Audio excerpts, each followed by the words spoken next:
Boa noite a todos. Sejam bem-vindos à comemoração dos 69 anos do Centro Espírita Manuel Maria da Silva, no nosso Cantinho de Jesus. Durante toda essa semana, tivemos a apresentação de estudos especiais sobre o tema A Gênese, 150 anos da quinta obra da codificação kardeciana. Vamos dar início às comemorações e à programação da noite com a leitura da lição 44 do livro Pão Nosso. Essa lição se intitula Curas, pelo Espírito Emmanuel, psicografia de Francisco Cândido Xavier. Após a leitura, nossa irmã Lenil fará a oração inicial. Curas. E curai os enfermos que nela houver, e dizei-lhes: é chegado a vós o reino de Deus. Jesus. Lucas capítulo 10, versículo 9.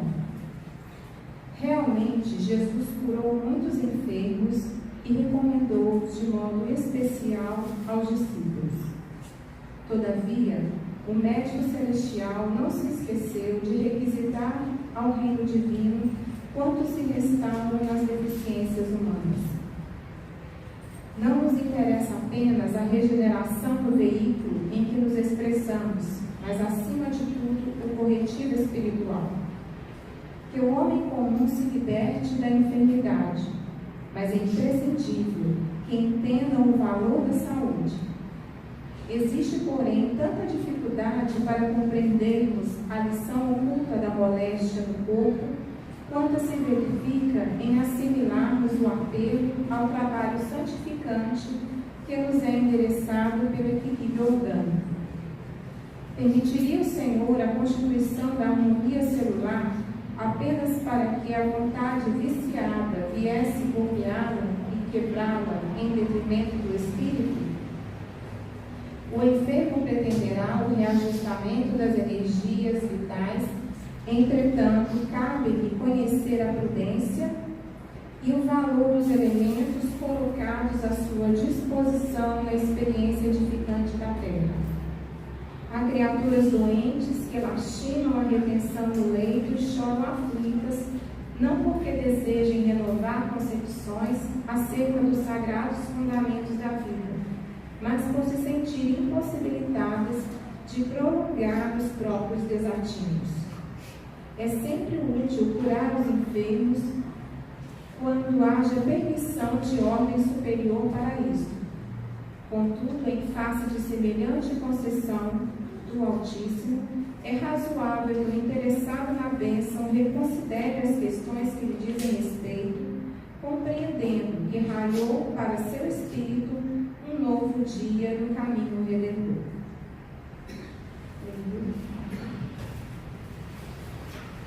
Querido amigo Jesus, é com o coração cheio de alegria, Senhor, que venho te agradecer por essa noite tão abençoada, onde nós estamos aqui comemorando 69 anos dessa casa Cantinho de Jesus, uma casa tão acolhedora, que tantos aprendizados trouxeram a todos nós. Ao mesmo tempo, Senhor, quanta esperança, quanto significado, Senhor, em todos os estudos que nós estamos participando. Hoje, em especial, o nosso grupo de sexta-feira. Quantos doentes, Senhor, na alma, no corpo, que vem aqui buscar esse objetivo que a doutrina espírita tem trazido a todos nós. Nos abençoe, Senhor Jesus, que nós possamos comemorar essa data muitas e muitas outras vezes. Que todos nós possamos hoje nos lembrar também dos tarefeiros que passaram durante essa jornada de 69 anos. Que nós possamos nos fortalecer e que possamos estar sempre juntos, unidos, Senhor, pela doutrina maravilhosa que é a doutrina espírita. E que o Senhor abençoe hoje o nosso irmão Afonso, para que ele possa também trazer para todos nós ensinamentos. Obrigado, Jesus. Nós temos muito que agradecer. E agora, com grande alegria, nós recebemos novamente o coral Ave Luz. Que aí vocês fiquem à vontade A apresentação vai até 8h20. Com muita alegria que estamos aqui novamente. É a segunda vez que eu venho aqui, conduzindo o Coral da Luz. Vamos abrir cantando Para Ter a Vida.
Seguiremos cantando agora Uma Luz, do compositor James.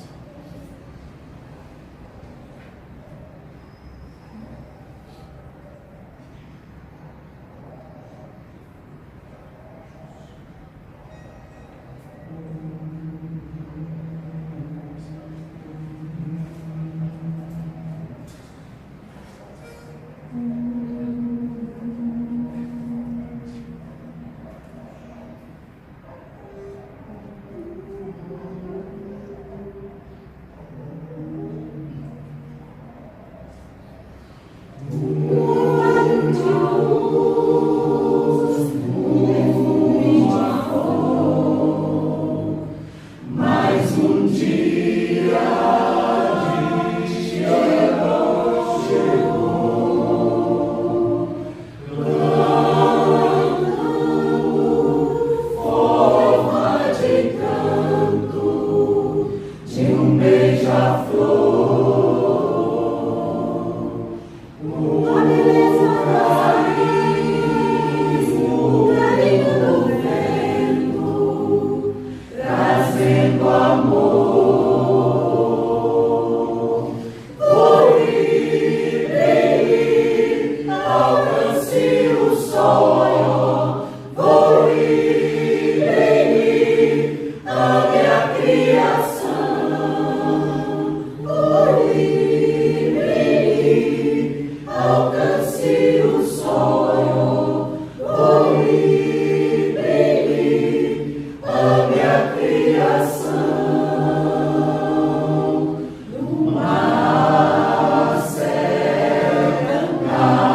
um gosto especial por ela, né?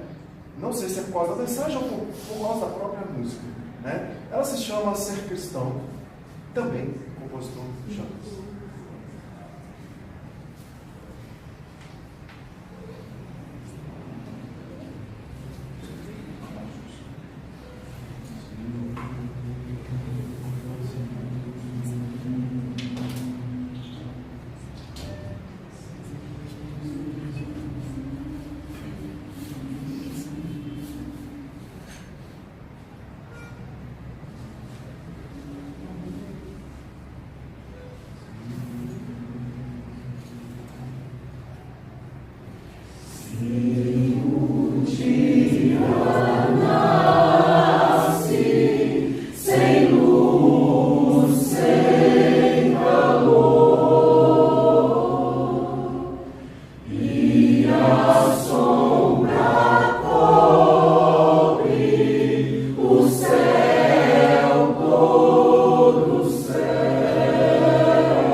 Queridas irmãs, queridos irmãos, querido Cantinho de Jesus, mais um ciclo que se fecha, outro ciclo que se abre, e as sementes do Evangelho, gradativamente, vão sendo semeadas nos corações, crescendo, dando flores, para os frutos tão necessários nutrirem nossas almas. Para nós é uma alegria podermos mais uma vez, está ouvindo não?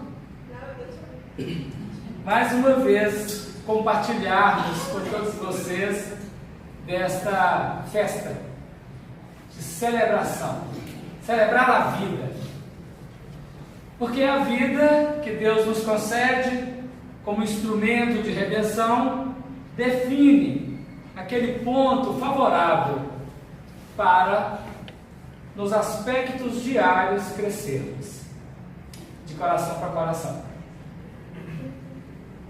O livro A Gênese, ele encontra Allan Kardec no seu momento de maior maturidade. O codificador trabalhou com os fenômenos espíritas desde 1855.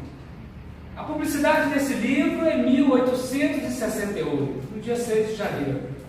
Então nós temos uma trajetória do codificador de 13 anos de atividade, 13 anos fecundos, e ele estava há um ano 3 meses da desencarnação, quando publicou esse livro. Era o momento mais alto do patamar que ele houvera atingido aqui no planeta. Ele diz no prefácio que é uma obra que foi elaborada com o tempo, que foi avaliado vários aspectos diante do cenário, naquela ocasião, do mundo espírita. É um livro que compõe ou é composto de 3 livros: a Gênese, um segundo livro menor, Os Milagres, e o terceiro menor ainda, As Predições, segundo o Espiritismo. Enquanto no livro Evangelho segundo o Espiritismo, Allan Kardec vai olhar a mensagem de Jesus no Novo Testamento e algumas partes do Velho Testamento pelo prisma moral, pelo prisma da conduta espírita, da conduta humana, pelo prisma da execução. Neste livro, um livro de ciência, vai ser afetado tanto o Velho quanto o Novo Testamento ao piso da ciência. Allan Kardec não deixou de avaliar toda a conjuntura humana no aspecto que define a filosofia, no livro dos Espíritos, e a ciência, no livro A Gênese. A ciência a partir da ciência humana, a ciência espírita a partir da ciência humana, e a questão moral no Evangelho segundo o Espiritismo. Lembrando que o livro dos Médiuns também trata de um aspecto científico, né? A técnica da mediunidade. Kardec tratou de todas as posições que nós podemos afetar no Velho e no Novo Testamento.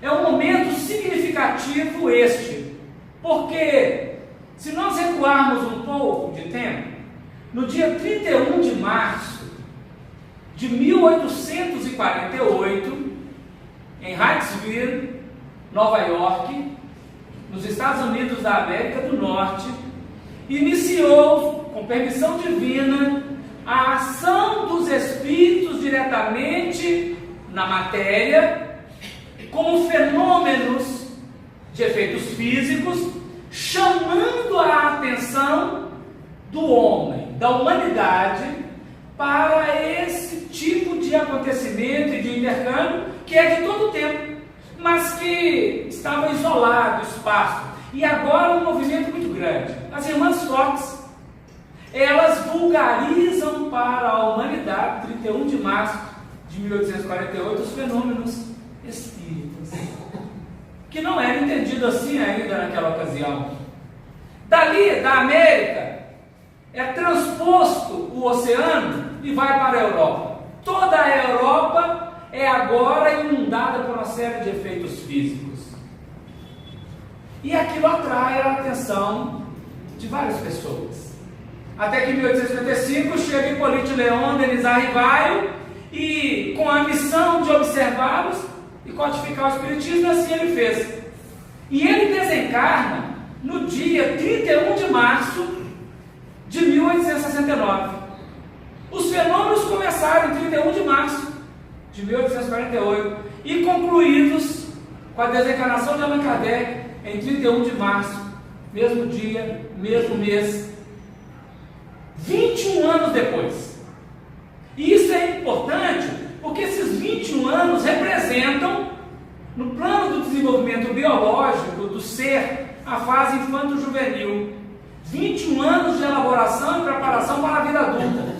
Então os fenômenos, por intervenção dos espíritos, com o objetivo de chamar a atenção do homem e a codificação, eles duraram um tempo de 21 anos.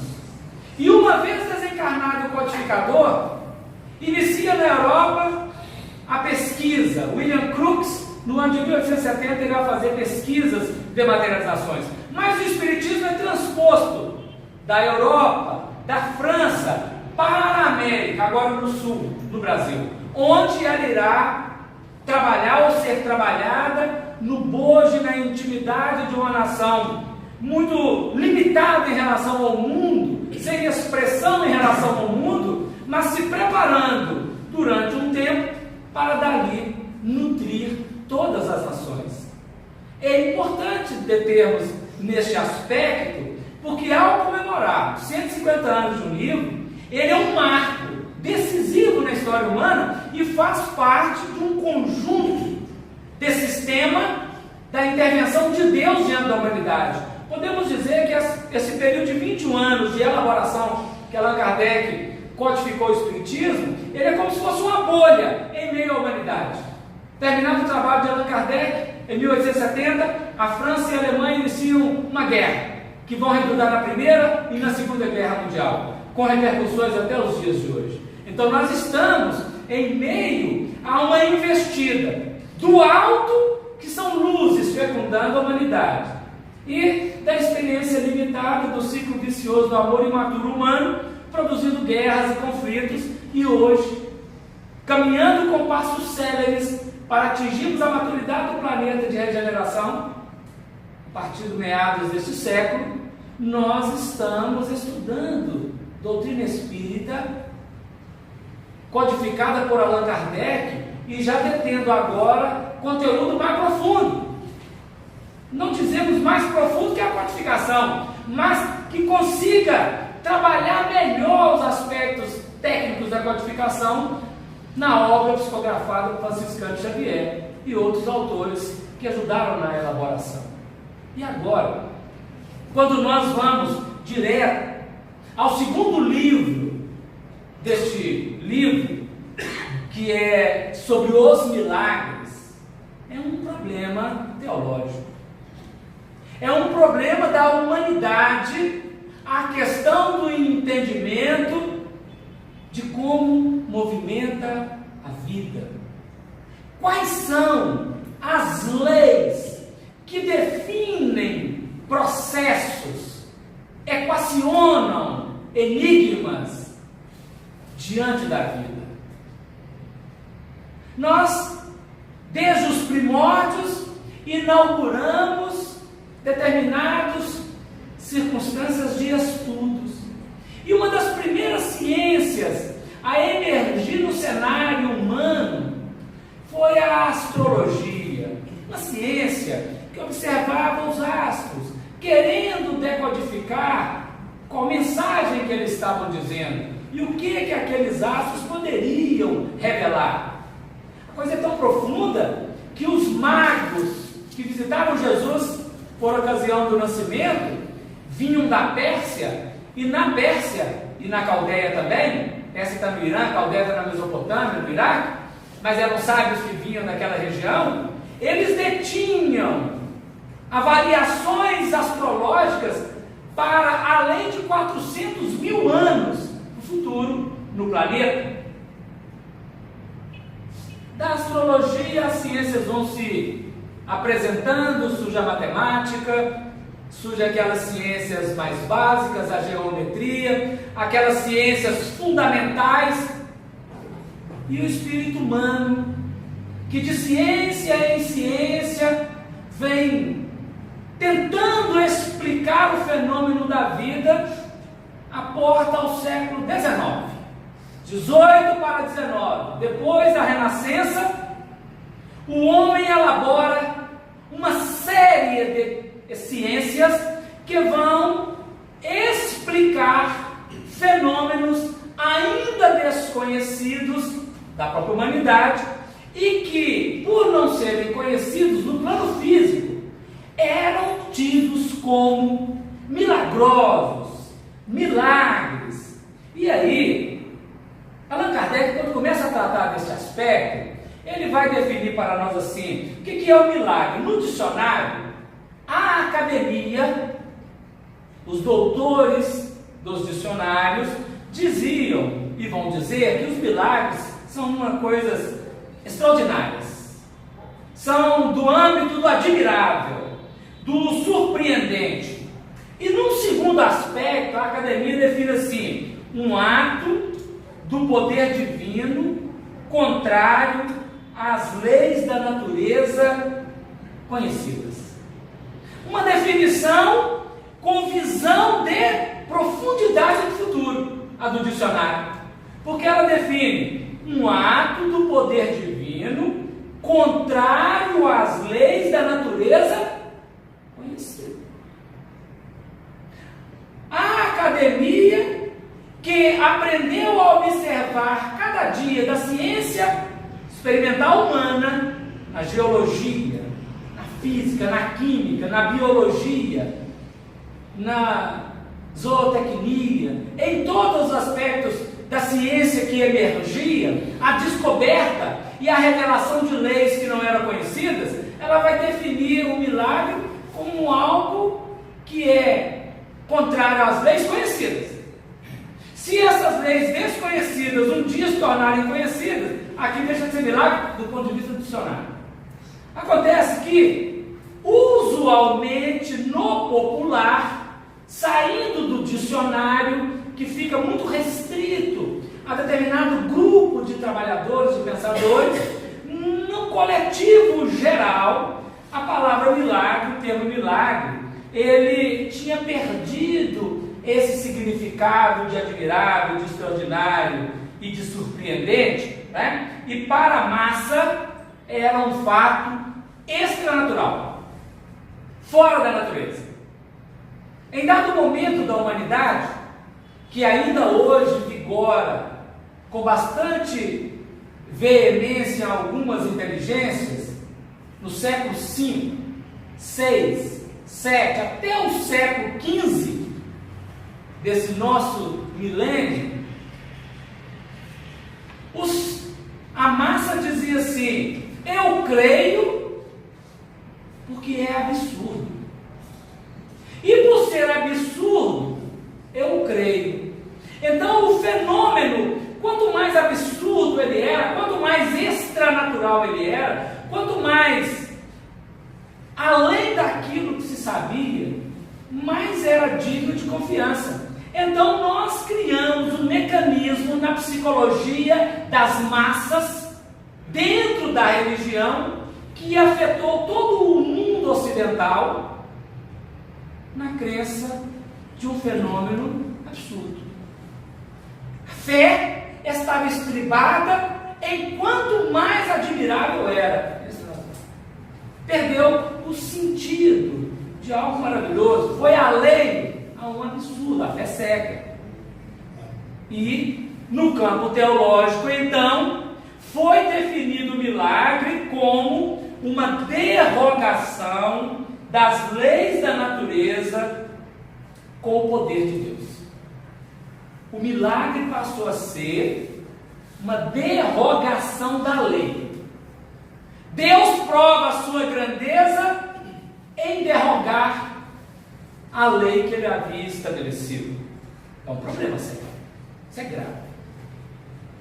Allan Kardec vai tratar disso daqui a pouco, mais um pouco profundamente. Mas, voltando ao âmbito da ciência, que descortinou, no ponto de vista físico, leis que explicam o funcionamento das coisas, a ciência faz muitos milagres, se fosse olhar nesse sentido. Porque através da medicina, hoje, nós ressuscitamos mortos. Através da medicina, devolve-se a vista a cegos. Pela medicina, faz surdos ouvir. Devolve movimento a paralíticos. E, em dados mecanismos, devolve a fala a mudos. Isso é da ciência, porque tem uma técnica. Mas não é um milagre. É milagre no sentido de coisa admirável. Mas não é milagre do ponto de vista de derrogação da lei. Na ciência, que foi a ciência humana, que foi a primeira a tirar o véu do milagre de fenômenos que aconteciam e que não tinham explicação. O fenômeno que saiu, foi expulso da materialidade pela ciência, ele agora, ele recolhe e encastela-se no da espiritualidade. Estava nos dois. Na história da humanidade, um trovão ganhou o foro de um Deus, coletivamente. No norte da Europa, o poderoso Thor é o Deus do trovão. Nas matas virgens do Brasil, o trovão é representado por Tupã. São entidades, porque não se conhecia o mecanismo. E agora, a ciência que observa as cargas eletromagnéticas que carregam as nuvens, vão explicar o raio e o trovão do ponto de vista da ciência, não tem mais milagre. E aliás, se escutar o trovão, não precisa esconder, o perigo já passou. O ruim é se não escutar o trovão. O raio, quando escuta o trovão, o raio já passou muito tempo. Então, se estivesse sendo queimado, não vai dar tempo de escutar o trovão, tá? Tem gente que tem medo de trovão até hoje. Com medo do Tupã, com medo do Thor, com medo de Júpiter, com medo de Zeus. Não precisamos ter medo. A ciência veio demonstrar um fenômeno. Não tirou o perigo do raio. Não tirou o perigo. Mas não é mais a raiva de um Deus jogando descarga magnética em ninguém. E uma vez tirado desse âmbito da ciência, desse âmbito da materialidade, pela ciência, o fenômeno encastelou no campo da espiritualidade, que ninguém explicava nada, e agora a religião detém a primazia do milagre, a primazia da derrogação da lei divina. Ainda a ciência não fazia transplante de córneas, nem cirurgia de cataratas, nem aplicava um colírio ou uma cirurgia no glaucoma. Não, isso é depois, né? Mas a ciência, ela vinha trabalhando nos vários aspectos, os fenômenos físicos, os fenômenos biológicos virão um pouco à frente. Mas o fenômeno segredo agora, no terreno da espiritualidade, ele ganha um foro de primazia, porque as religiões estavam mais presas ao materialismo, sem acreditarem nas leis materiais, sem darem veredito às leis materiais, e então levava os fenômenos, ainda que a ciência os explicasse, levava os fenômenos à conta de milagres, uma derrogação da lei. Foi tão severo o processo que quando Galileu ousou dizer que a Terra que girava em redor do Sol, e esse dado da ciência pareceu contrariar a Bíblia, que na interpretação incorreta do teólogo fazia parecer que a Terra era o centro e o Sol é que rodava, a gente olhando parece mesmo, né? Tem que olhar amanhã, se estiver sem nuvem, olha o Sol para ver se ele não está dando uma voltinha, não é o Sol que está andando, não é? Então, parecia isso. E o Galileu falou assim: não, esse movimento que nós estamos vendo não é do Sol, é da Terra. Eu falei: o que é isso? Ou muda isso ou vai ser queimado. Ele preferiu não ser queimado, morrer de outra maneira. Que ia morrer, morreu depois. 300 anos depois foi pedido a ele desculpa. Nós estamos há 300 anos disso. 300 anos disso, quase que queimava o Galileu por ele ter falado que a Terra que dava umas voltinhas em redor do Sol. E olha que acelerado. Então a religião, ela levou a ferro e fogo o aspecto do milagre, o aspecto do fenômeno, sem olhar para o campo da ciência. E ainda hoje, em muitos dos aspectos, a religião organizada, teológica, de teologia rígida, ela, em muitos aspectos, não todos, em muitos aspectos, ela se encastela ainda no milagre. Muitos frequentadores de religião vão atrás da religião em busca de milagre. E aí, Allan Kardec vai dizer o seguinte: esse fenômeno se encastelou na espiritualidade, de onde será expulso pelo Espiritismo. O Espiritismo, à medida que vai orientando a mentalidade humana nos aspectos das leis desconhecidas da natureza física, apresentando a natureza psíquica, apresentando a natureza espiritual. O termo espiritual não é muito comum. A palavra não é comum, não é o termo correto. Allan Kardec vai discutir isso em dado momento aqui no capítulo 14. Quando nós falamos assim, plano espiritual, não é bem um plano espiritual, é um plano material, matéria, quintessenciada, mas é matéria. Nosso lar tem casa, tem ônibus, tem move nosso lar. O pessoal não entendeu, mas tem move. E anda numa velocidade, igual daqui também.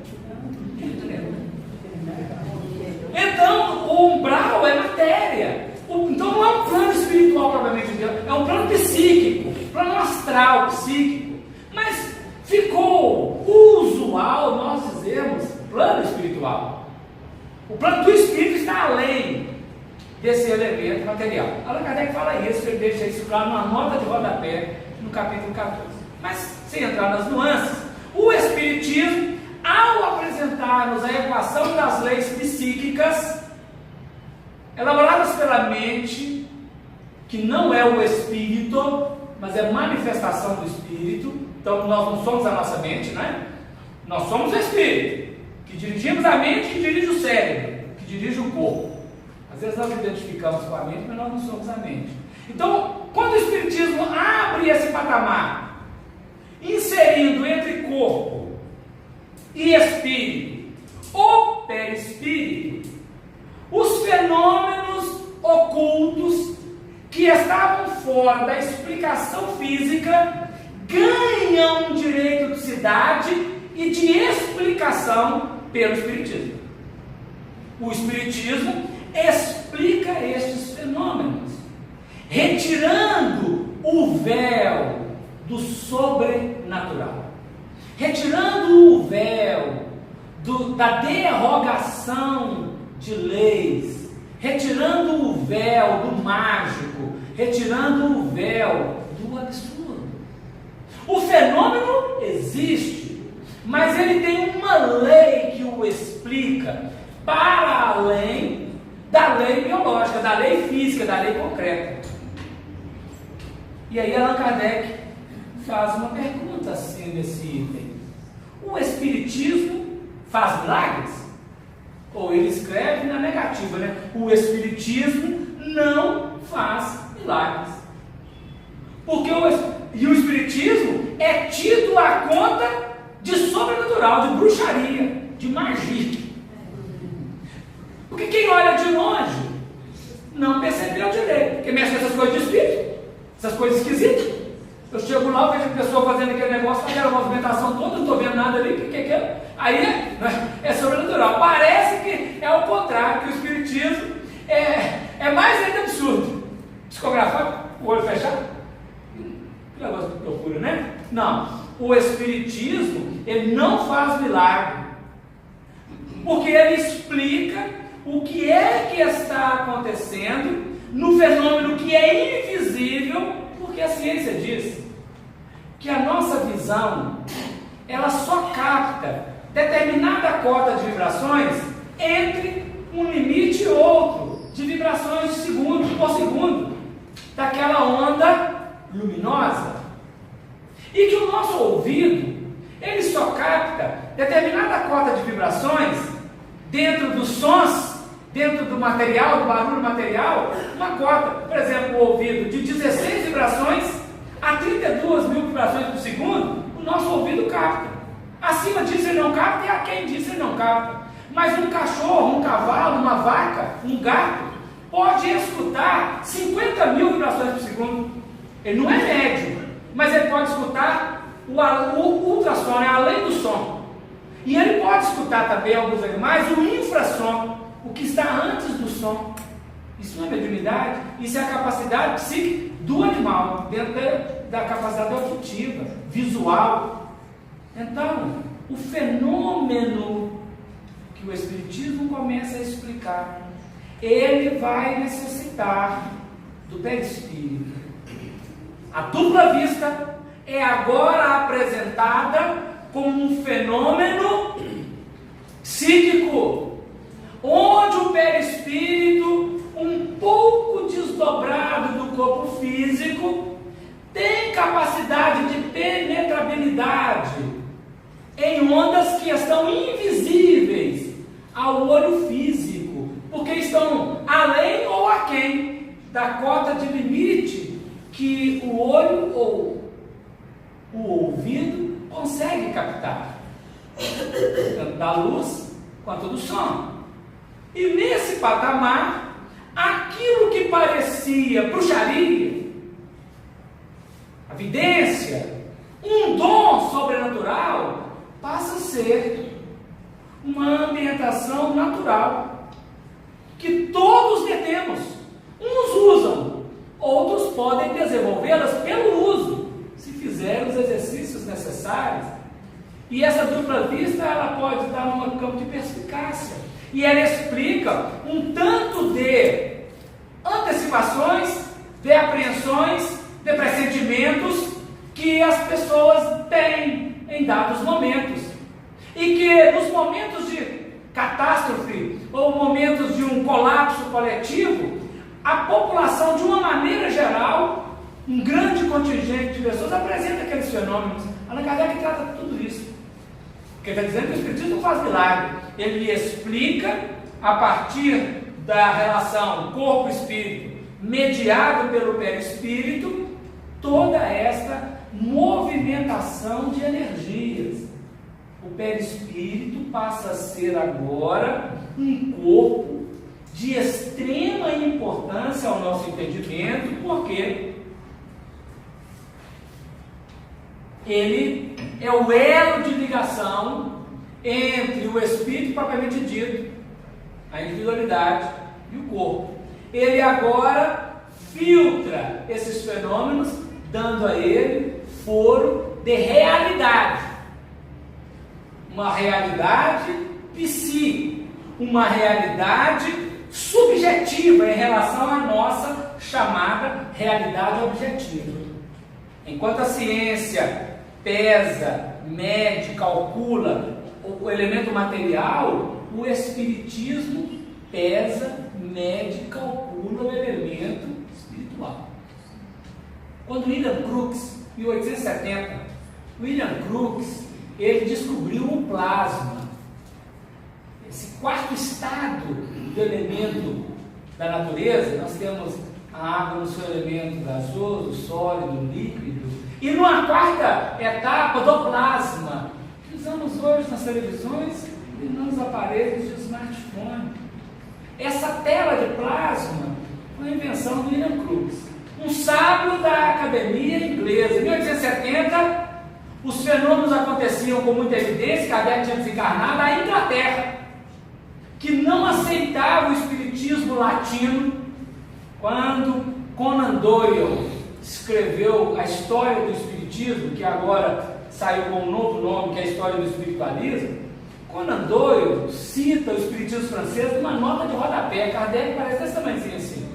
Ele fala de todo o espiritismo anglo-saxão e América do Norte. Inglaterra, Polônia, Alemanha, todo o norte da Europa. Tem uma rivalidade da divisão. A Inglaterra convida William Crookes para proceder a uma observação científica nos fenômenos espíritas e provar a mentira deles. Academia Royal Inglesa, Real Academia Inglesa de Ciência. William Crookes, ele se depara com uma menina médium, chamava-se Florence Cook. E a Florence Cook, Kardec não viu esses fenômenos. Kardec desencarnou, esses fenômenos não existiam, né? Aconteceram muito limitados em outros médios, sem mais profundidade. Essa Florence Cook, ela tinha uma integração com um espírito chamado Kate King, E a Kate King materializava através da Florence Cook, e ela permaneceu durante 3 anos consecutivos, materializando e sendo pesquisada pelo William Crookes. Ele escreveu um livro chamado Fatos Espíritas. Ele fotografou a Kate King, cortou o cabelo da Kate King, ela tirou a roupa e andou nua na casa dela. As duas foram morar na casa dele. Ele, os amigos, pesquisadores, a esposa, ela materializou, tirou as vestes e andou nu. Um campo de ciência. Nada outros pensamentos. Para pensar essas coisas aí. Se alguém vai pensar. E para poder revelar o espírito, a materialização, porque Kardec, quando desencarna aqui na segunda parte do nosso estudo, Kardec vai dizer da dificuldade da materialização permanente. Ele não conhecia. Durante 3 anos permaneceu materializado. E William Crookes mediu a pressão arterial da médium e do espírito. E a pressão arterial da médium e a pressão arterial do espírito apresentavam suas características diferentes. Ele fotografou um, fotografou outro. Ele avaliou do ponto de vista. Ele conclui o seu relatório dizendo que ele não diz que os fenômenos seriam possíveis. Ele afirma a veracidade deles. E por isso ele foi expulso da academia. Não quiseram mais. Porque ele foi convidado para provar que aquilo era mentira. E o Espiritismo então ganha foro de ciência com um pesquisador materialista que não era adepto, mas que ao pesquisar não tinha como negar. Então o Espiritismo vai tirar da espiritualidade o fenômeno absurdo, o fenômeno sobrenatural. Sobre-humano, sim. Extra-humano, sim. Sobrenatural, não. Extranatural, não. Miraculoso, não. Um fenômeno perfeitamente explicável à luz da mediunidade. Bom, mas aí Allan Kardec faz uma pergunta. Deus faz milagres? Coloca na... Deus faz milagres? Porque a teologia diz que o milagre é o poder de Deus derrogando a lei da natureza. E Kardec faz uma simples pergunta: onde está o poder? Na lei ou na derrogação da lei? O que dizer de alguém que construiu um relógio, está perfeitamente funcionando, e a pouco ele pega um martelo e arrebenta o relógio todo para provar que ele conserta o relógio? Isso não tem lógica. Kardec dirá: onde que está o milagre? Derrogar a lei ou fazer uma lei que não tem imperfeição nenhuma e não precisa ser derrogada? Fazer uma lei que vigora em qualquer época que se avalie, e aquela lei é a mesma lei. O poder de Deus não está na derrogação, está no ato da inteligência suprema que estatui leis, que, cumpridas, produzem bem-estar, descumpridas, produzem mal-estar. A lei de Deus é tão maravilhosa que ela é colocada de tal maneira que quem age a lei não é Deus, é o espírito humano. Quando ele faz, a lei reage. Se ele não fizer, a lei não faz nada. Claro que é só por comparação. Se não fizer nada, a lei faz. Ele enferruja, né? Tudo que está paralisado, enferruja, atrofia. Mas o que está querendo dizer é que a lei, ela é acionada pelo ser. É o ser que qualifica a lei é lei. A lei diz: a chapa está quente, se colocar a mão, queima. Tudo bem. Se não colocar a mão, não queima. Quem escolhe queimar ou não é a chapa, é o agente. A lei divina funciona assim. Então, não é milagre, não é miraculoso, é lei. Lei que, por ser a mesma, tanto no plano material quanto no plano espiritual, ela pode ser decodificada e explicada. Imutável, como alguém falou.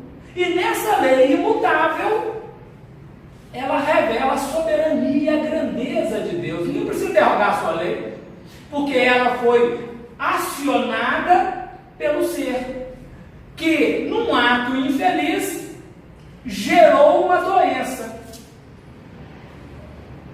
Essa doença converteu o seu campo psíquico numa unidade psi doente.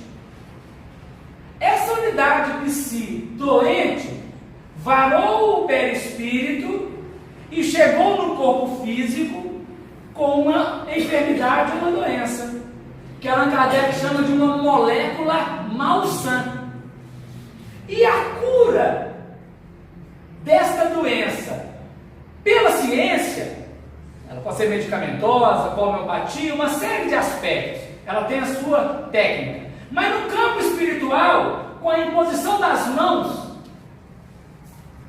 que não é milagre, é a substituição daquela molécula malsã por uma molécula sã a partir de um médium curador. E Allan Kardec vai trabalhar 3 aspectos.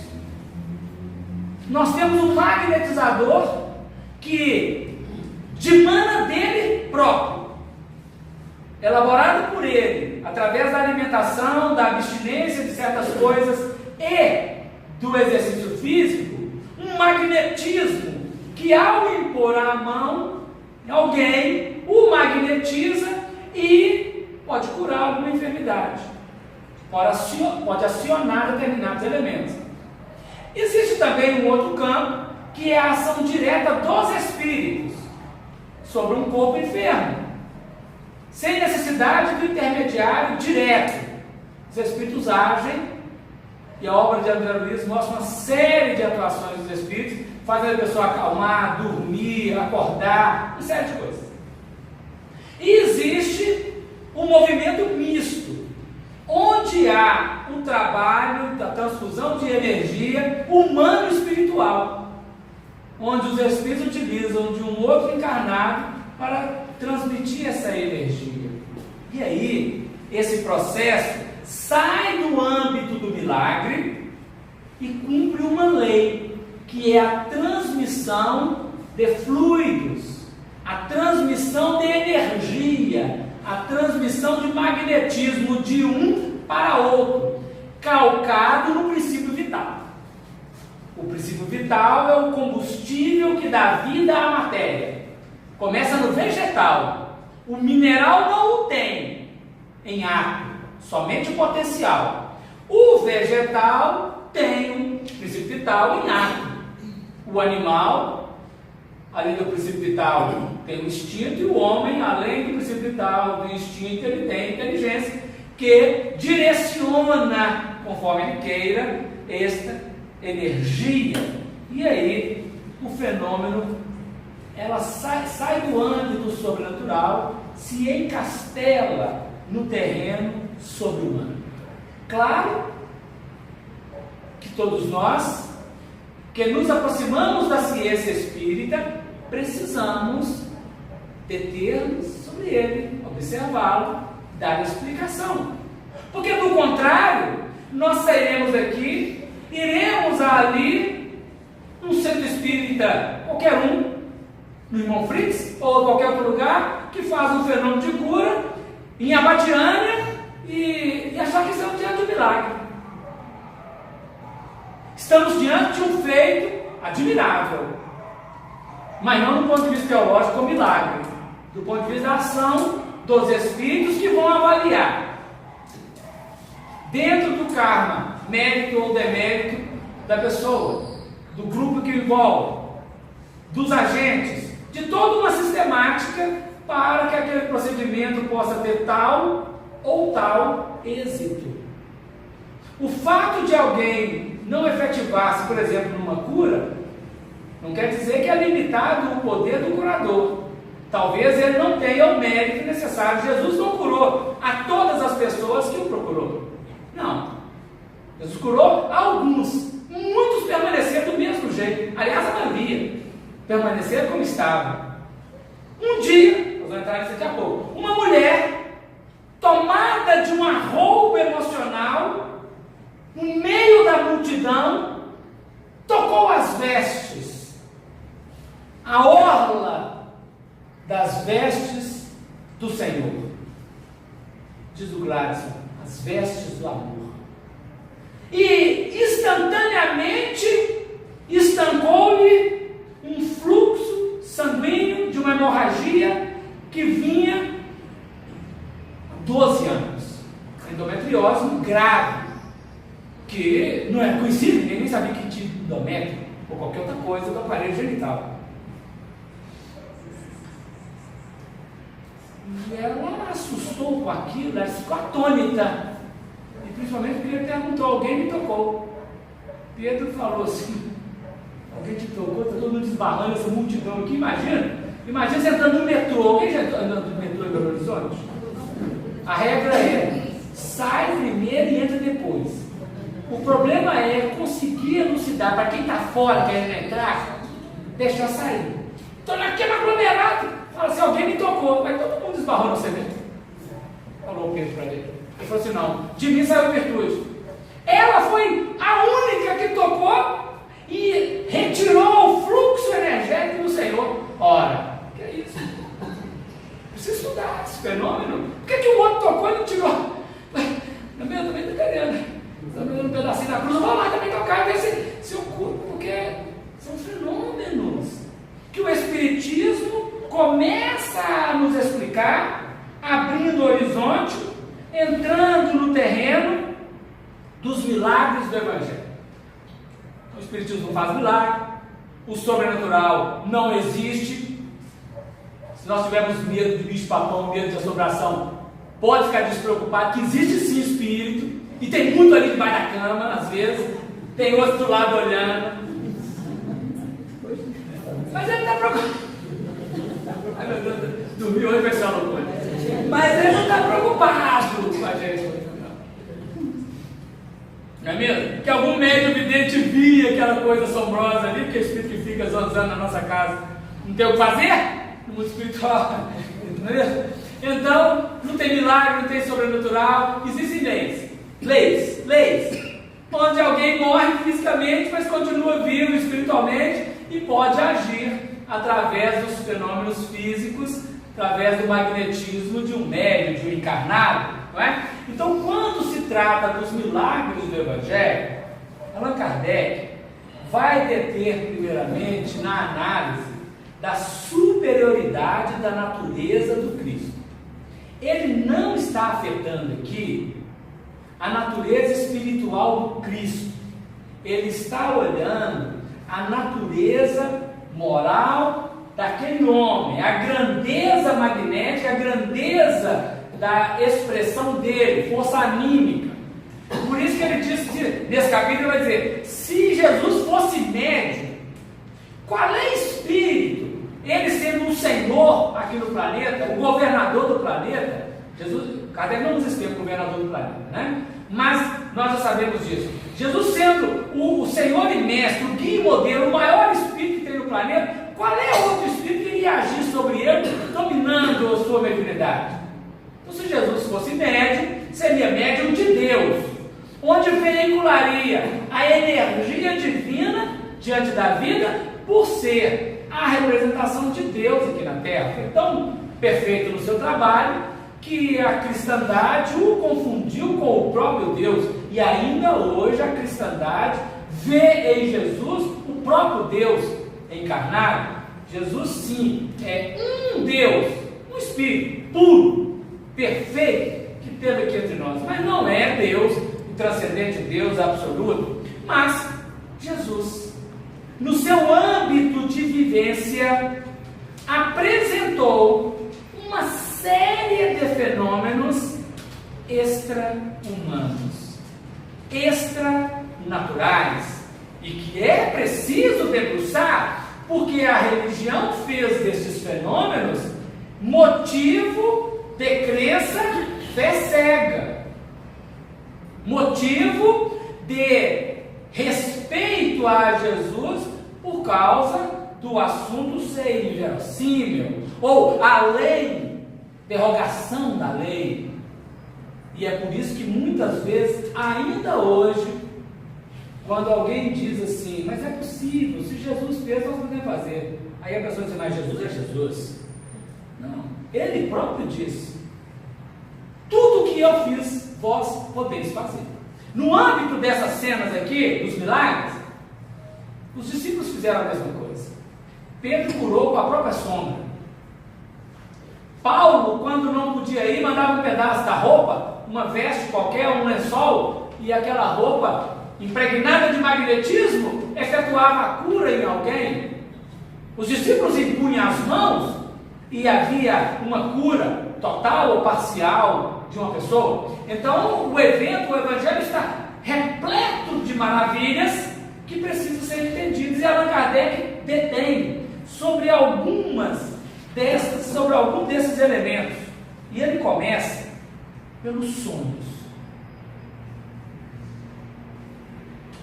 José, quando descobriu a gravidez de Maria, sem que ele houvesse contribuído para tal, como era um homem justo diante da lei, ele intentou deixá-la secretamente. Por quê? No Deuteronômio, capítulo 20, 22, há uma regulamentação sobre o problema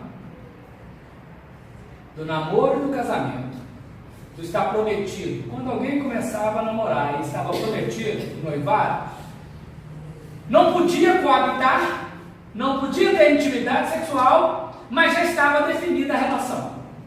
E se houvesse qualquer coisa que ferisse a lei, a mulher era apedrejada. Os dois poderiam ser apedrejados. E José descobre a gravidez e pensa, se eu aceitar e o filho é de outro, e ela não quiser ficar comigo, o outro pleitear, nós dois seremos apedrejados. Se eu recusar e falar que não é meu, ela será apedrejada. Estava diante de um problema, isso era comum naquela ocasião. Aí José, na justeza dele, disse, vou fugir. Quando fugir, ficará a ideia para o povo de que eu a feri, abusei da ingenuidade dela e fugi. Eles vão me perseguir um dia, me encontrar, me apedrejar, e ela permanecerá como vítima viva com a criança. Pensou assim. Foi dormir. E ao dormir, ele é visitado por um espírito, um anjo, o arcanjo Gabriel, e o anjo diz para ele que ele deveria aceitar aquela situação, que aquilo era da vontade de Deus, e que ele acolhesse e cuidasse da criança e da mulher, da mãe do menino. Ele volta e faz conforme o anjo falou. Qualquer um de nós agora, tiver um sonho essa noite, você vai fazer o seguinte, você vai fazer amanhã, vai fazer isso, isso, isso. E se fizer, e alguém perguntar, o que você está fazendo? Porque eu tive um sonho e o anjo do Senhor veio e falou para eu fazer, vocês vão chamar a gente de quê? Doido. Mas José apropriou-se dessa verdade e vivenciou. Questão 402 do Livro dos Espíritos. Ela trata sobre o sonho. O sonho é a recordação do que o Espírito fez enquanto dormia o corpo. Viveu várias coisas e recordou.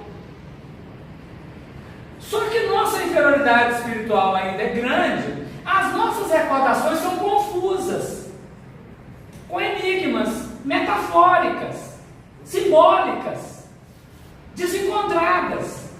É o sonho. Mas lá na questão 402 tem um parágrafo que diz assim: em breve vereis divulgar uma outra espécie de sonhos.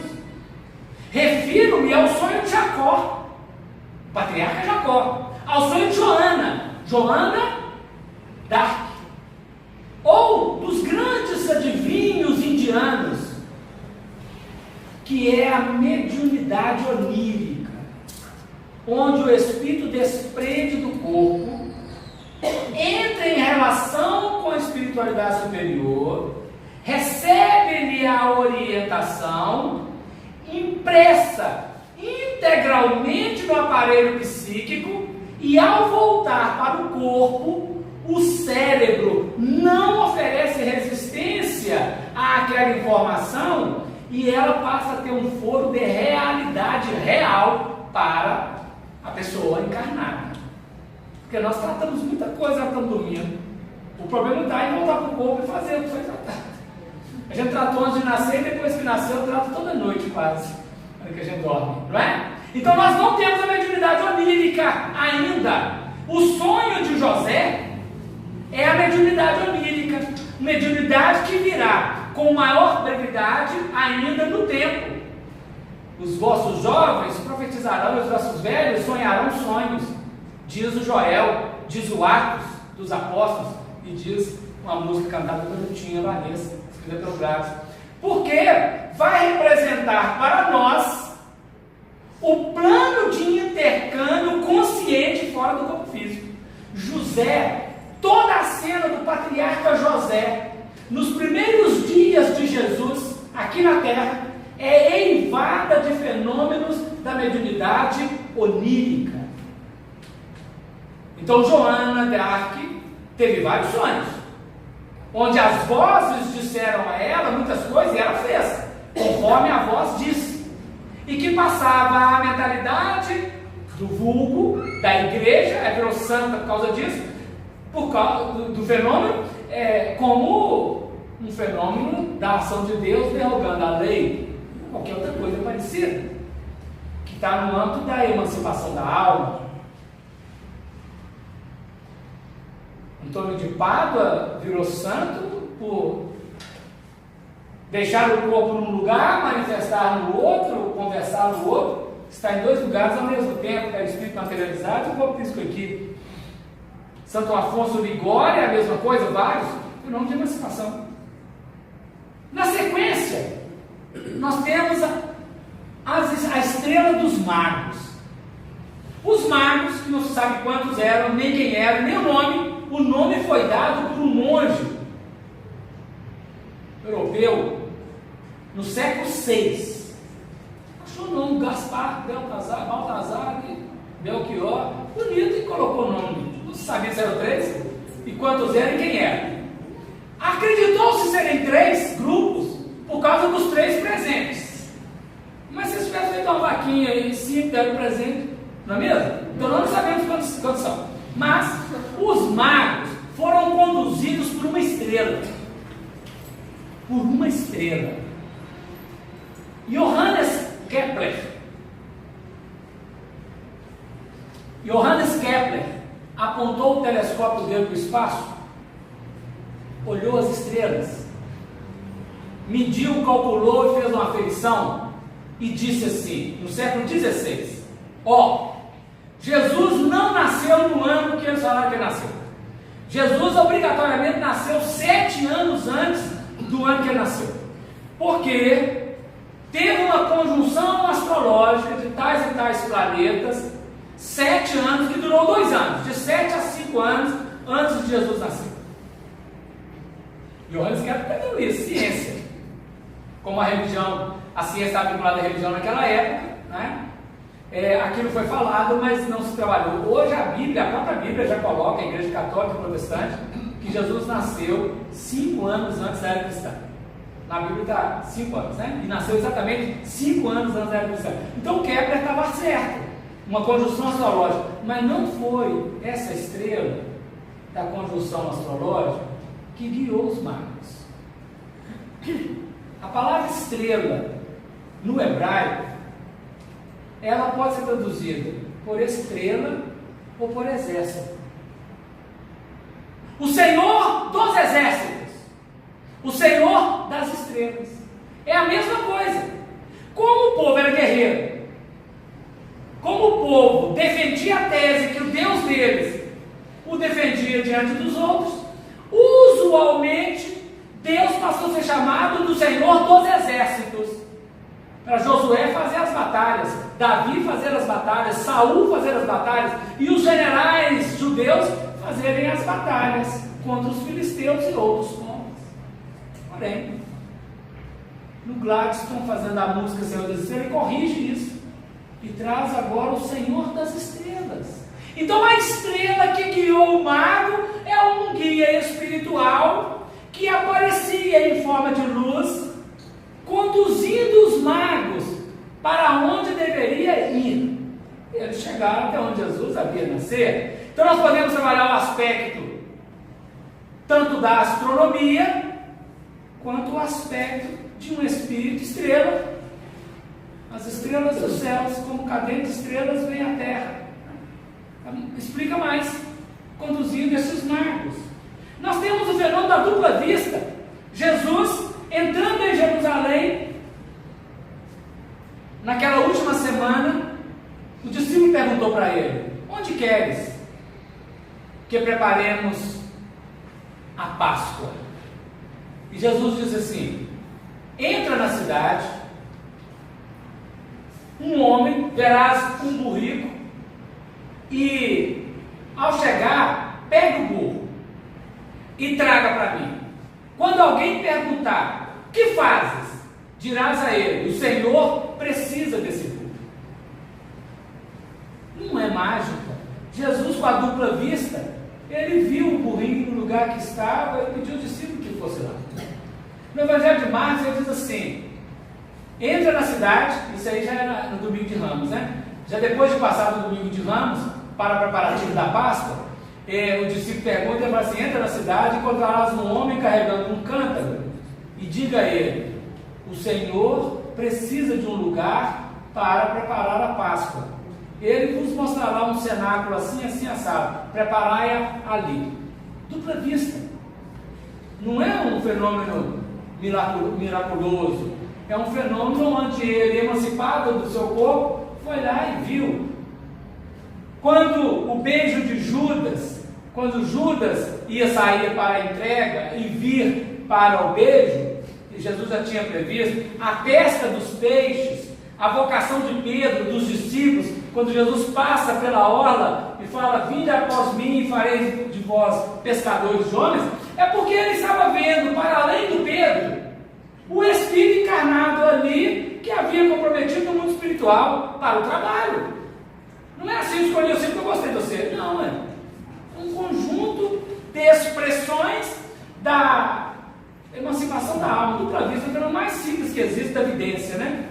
As curas, que é a troca de uma molécula malsã, que está no corpo, por uma molécula sadia, que está no psiquismo do emissor, que é acionada em favor do doente e assimilada pelo doente com a crença fervorosa da adesão, chamada fé, ela aciona o implemento e substitui uma molécula pela outra, curando.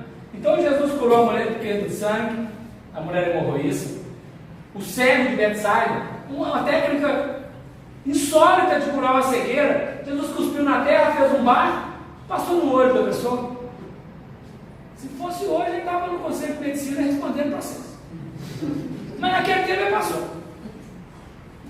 Aquele barro nos olhos do cego. Falou: você olha, lavou, olhou, falou assim: não, estou vendo um negócio esquisito, os homens parecem árvore que anda. É estranho. Tudo esquisito. Aí Jesus pegou de novo, passou a segunda camada, igual anestesia, né? De dentro. Segunda camada, ele olhou e falou: estou vendo ao longe distintamente. Uma cura. Onde o magnetismo, a saliva tem propriedades magnéticas inestimáveis. Nós vamos estudar a saliva, né? Um pouco mais do que já se conhece. E assim vai. Tem várias curas. Estou vendo que o tempo lá vai ligeiro. Os fenômenos de obsessão, chamados endemoniados, a cura, que é a desvinculação do obsessor e do obsidiado, a troca de substâncias entre eles pela afinidade vibratória negativa, e que agora é feito um processo de separação nas reuniões de desobsessão do centro espírita. Isso acontece todas as vezes, naturalmente, não é nenhum milagre, mas aos olhos do povo naquela ocasião era um milagre. As ressurreições Hoje a ciência faz a ressurreição, uma pessoa tem catalepsia ou uma letargia e a ciência vai o trazer de volta, ele voltará normal, mas a ciência pode trazê-lo de volta. E Jesus faz 3 grandes ressurreições: a da filha de Jairo, uma menina de 12 anos, concomitante à mulher de 12 anos do fluxo de sangue, uma coisa está ligada à outra, né? O filho da viúva de Naim, e a mais complexa de todas, que é a de Lázaro, porque só há morte efetiva quando rompe o laço de prata, o cordão de prata. Só que Lázaro, todos os chakras estavam desligados, só tinha o cordão de prata, então ele efetivamente estava morto, o espírito ia lá e ia quebrar e estava liberado. Jesus, pela força magnética de Jesus, reativou todas as outras ligações, porque tanto o cordão de prata ligado vai reativar todos. As outras 2 ressurreições ainda não havia nenhum dos chakras liberado completamente, estava no processo de catalepsia, então ele estava desdobrado, mas não estava desligado. E Lázaro estava desligado, só não estava desligado o cordão de prata.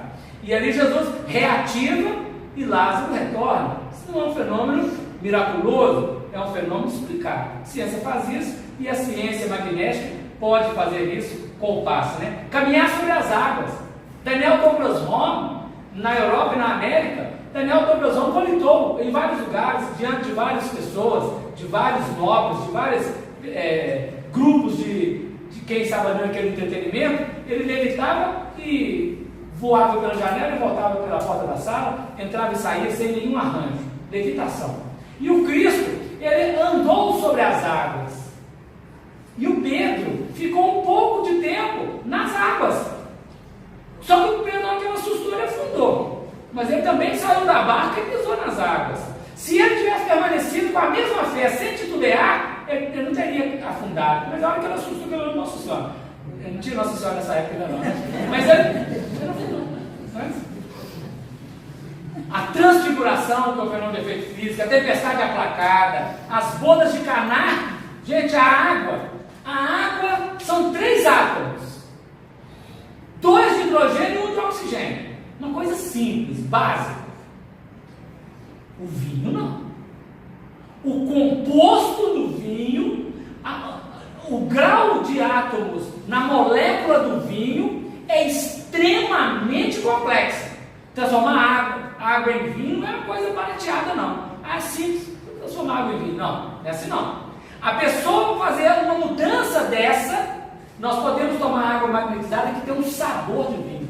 Aqui não é só um sabor, né? Fazer essa mudança de composto químico exige uma alta competência, uma alta complexidade de entendimento sobre o fenômeno químico da tabela periódica, que nós estudamos muito na biologia e gostamos, né, gente? Que maravilha! A tentação de Jesus, depois da morte, os prodígios, o sumiço do corpo. Para concluir, o corpo de Jesus sumiu. O nosso corpo demora algum tempo para decompor, a partir do momento do fenômeno morte. Ele vai demandar um tempo, né, até que somente restem os ossos. Mas o de Jesus foi em poucas horas. Um fenômeno de aceleração da decomposição daquele. Então ele não tinha um corpo tão firme, biológico quanto o nosso, mas era um corpo que era corpo e que decompôs rapidamente. Então são fenômenos, do ponto de vista dos milagres do Evangelho, capítulo 15, que os irmãos vão ler depois com mais carinho, porque não dá o tempo para a gente continuar. Agradecendo a atenção de vocês, agradecendo a oportunidade de a gente poder de coração para coração discutir esses aspectos. Nós rogamos a Deus que abençoe o Cantinho de Jesus cada vez mais. 70 anos ano que vem, o negócio vai ligeiro, né? Muita luz e muita paz. Obrigado ao coral que fez recordar da Mocidade Precursor e do coral Pedro Bessi. Quanta coisa boa, né? Complicado, não? Vocês são muito generosos, gente. Nossa, muito obrigada. Muito obrigada. A foto presente. Até que eu falo desse filme, está todo mundo vendo, gente. Muito obrigada. Eu creio eu, assim como eu, porque veio muito com entendimento do tema, assim como os demais expositores. Muito obrigada. Obrigado pelo carinho de vocês. Deus abençoe. Como de costume, fazemos um sorteio de um livro que a Biblioteca do Cantinho de Jesus doa. E eu vou convidar a maestra, por favor, para fazer o sorteio para nós.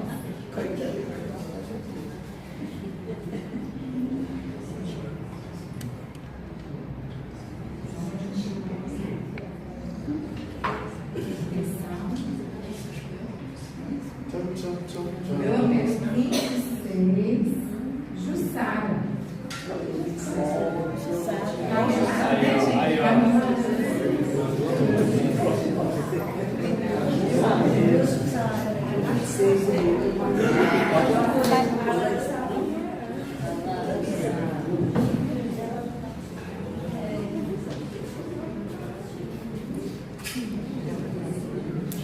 Uma foto.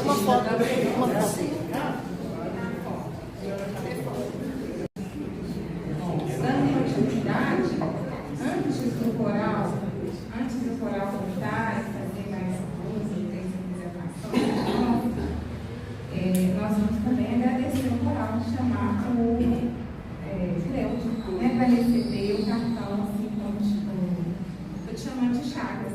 Chagas, conhece Chagas, pode chamar qualquer pessoa.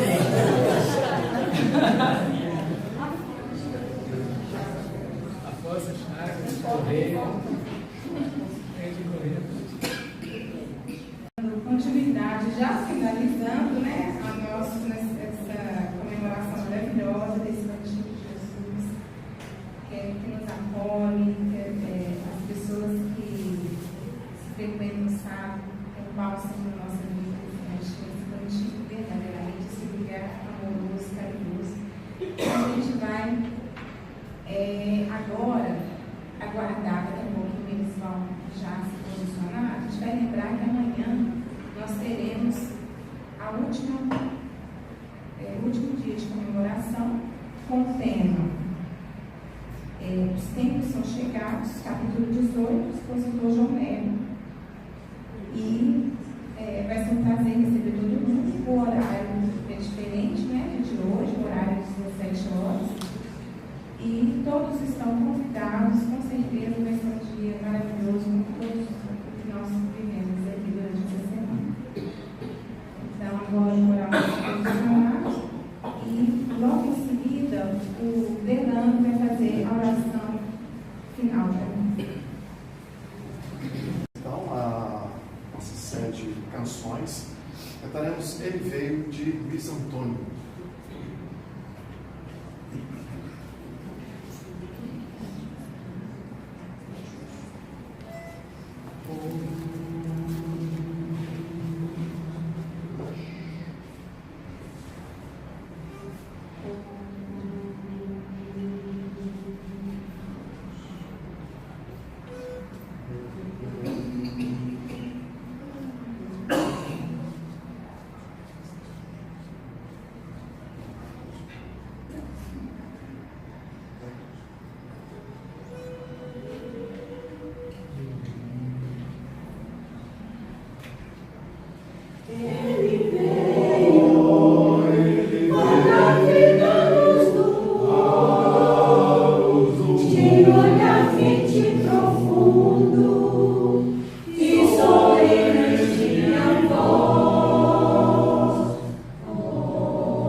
É interessante o número de canções do James, né?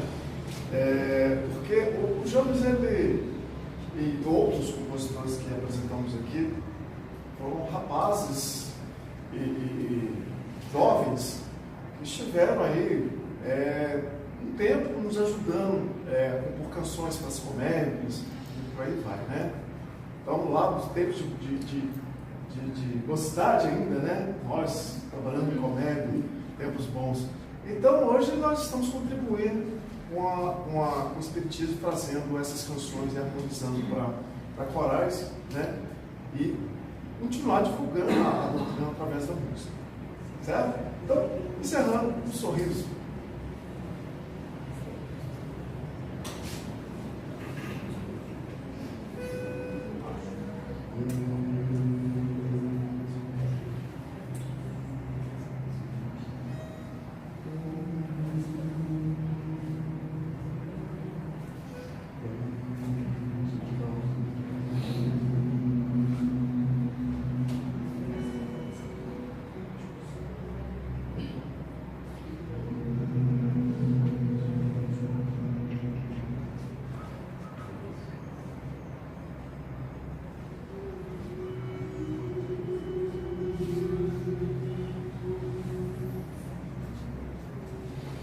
Deixe o sol penetrar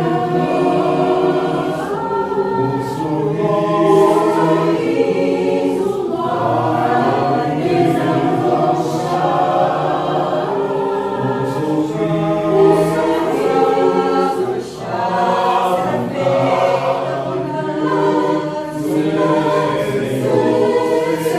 Senhor Jesus.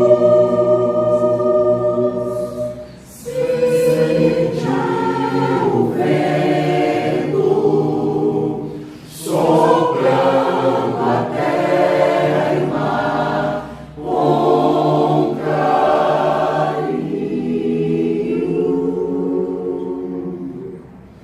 Sente o som de o vento soprando a terra e o mar com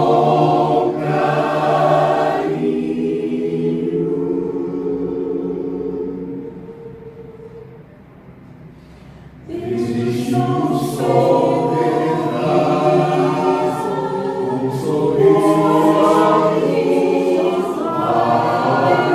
vai desabrochar, o sorriso chata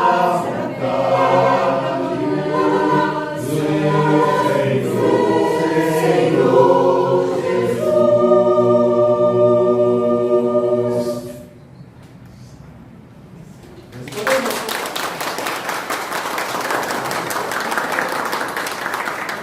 E já que a casa está comemorando 69 anos, acho que a gente podia dar uma palhinha aí, uma coisa dentro do tema aniversário.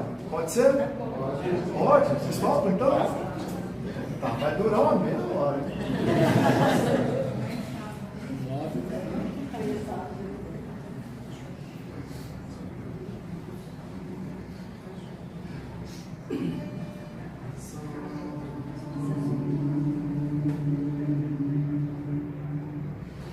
Saudamos o grande dia que tu hoje comemoras, seja a casa onde moras, a morada da alegria, o refúgio da aventura. Feliz aniversário.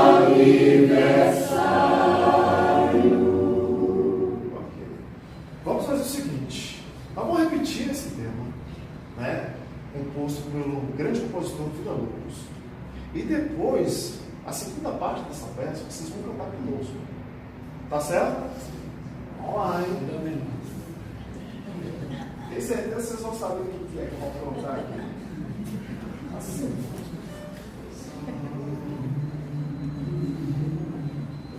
Saudamos o grande dia que tu hoje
amigos,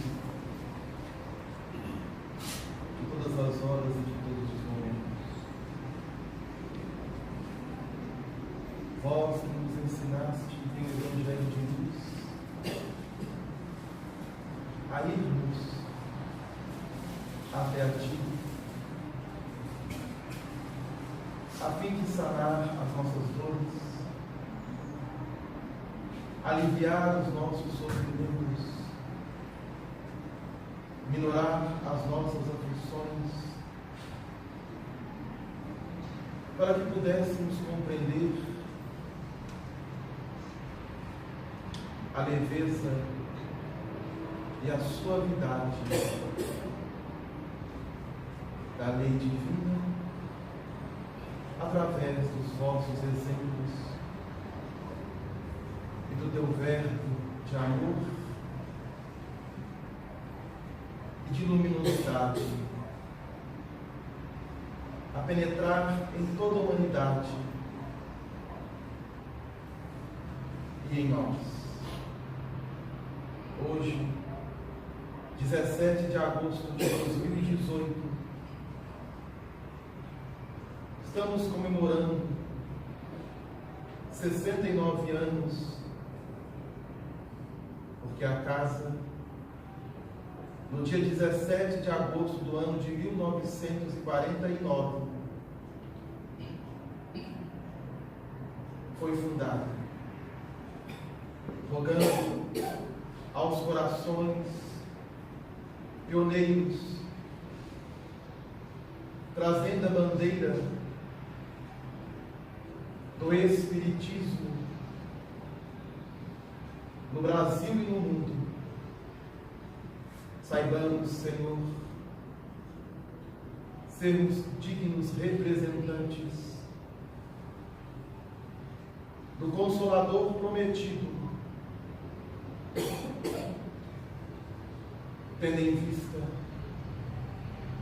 o muito que temos recebido. Ampare-nos e fortaleça-nos, para que possamos, amado Mestre, oferecermos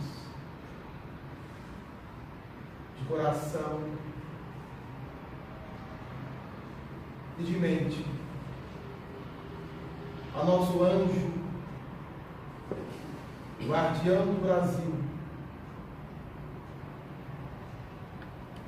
o nosso serviço em prol de uma humanidade mais fraterna, mais solidária, mais humana, mais compreensiva, mais tolerante, mais amorosa.